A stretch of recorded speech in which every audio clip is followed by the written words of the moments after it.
পাঞ্জাবি স্টাইলে কারি।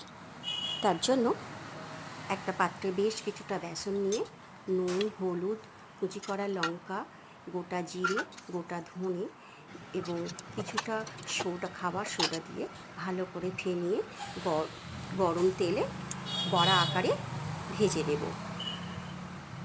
এই পাঞ্জাবি স্টাইলে কারিটা গরমের দিনে ভীষণ সুস্বাদু খেতে এবং শরীরের পক্ষেও বেশ ভালো।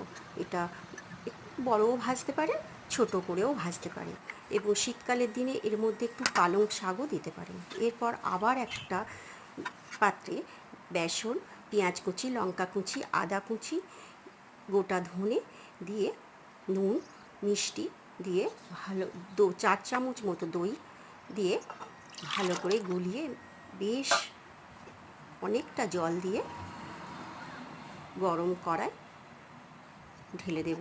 লো আঁচে প্রায় 20 থেকে 25 মিনিট ফুটতে দেব।